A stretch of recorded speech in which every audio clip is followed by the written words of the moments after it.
saying that if the 777 takeover really doesn't happen, is there any concern at all from the club's perspective they might struggle to cover daily costs or stadium fees? Or actually, do you think that Mashiri is likely to cover those in the meantime? Difficult to say. He didn't give his letter of comfort in the recent accounts for the club.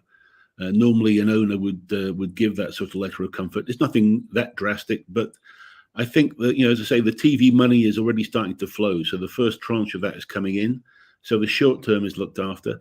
But I do think it would help if there was another other new equity partner coming in, either to replace 777, take out MSP, or what a combination of both.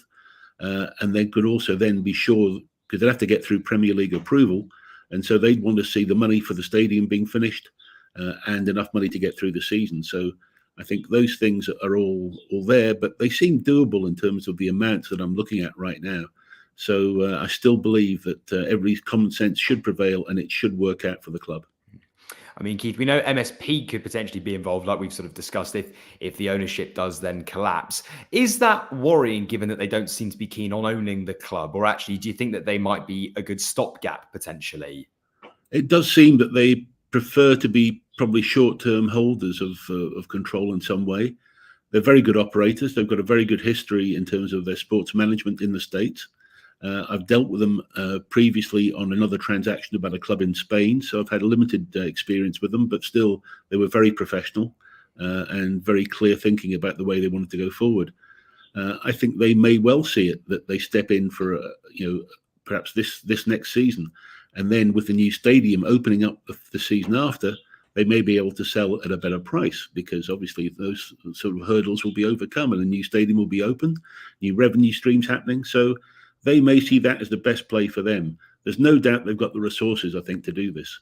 And what's always been interesting is that Francis Najafi, who is the head of MSP, is actually another Iranian and was apparently born in the same village as Mashiri. So that's an interesting little small connection there.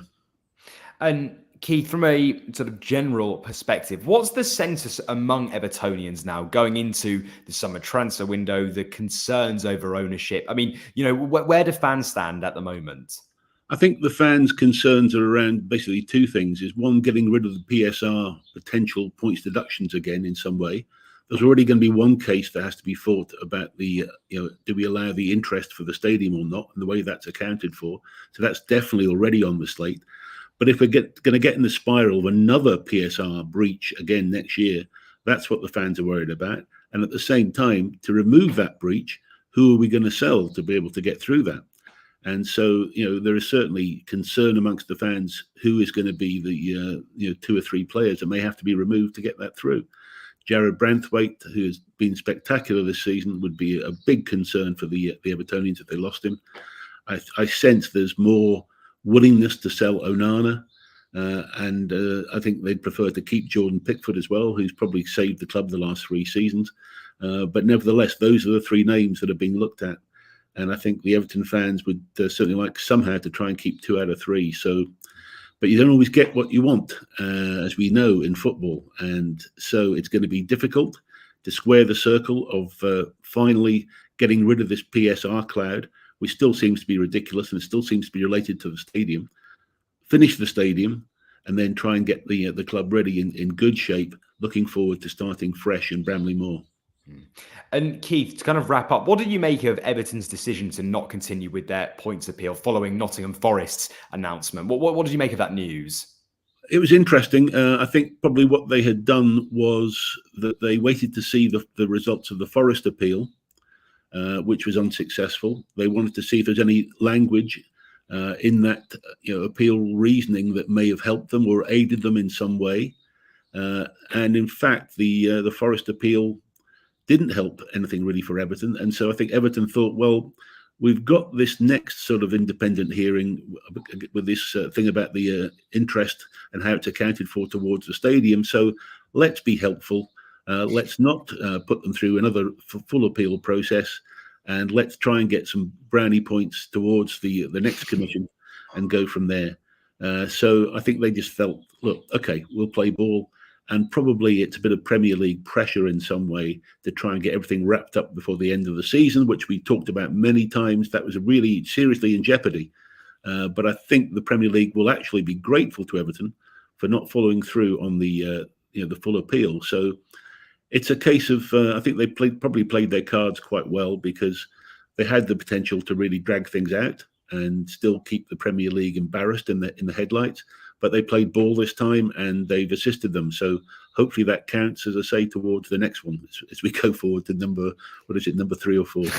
And Keith, if we had to make an early prediction, what are your predictions potentially for the next case if it is to arise? Are you concerned about another potential points deduction or transfer embargo? Where could we see that sanction going if Everton are found guilty? Well, it would be points deduction. Again, there's no doubt, if it was found that was proven. But I still believe that if the auditors have approved these expenditures as being directly related to the stadium, then they should be written off. And it's just purely, this is down to the world of really high level definitions of accounting. And I'm afraid I'm not quite at that level of professorial level to be able to decide on the validity of these sort of deductions and whether they're credible or not.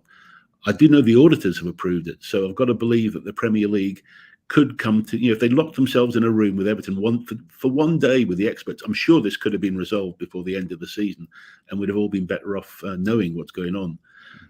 But it's another case of, this is about interest for a stadium. It's not about football, and that's what really annoys me, is that we're now impinging dramatically into the realms of football again, and that's what's so disappointing.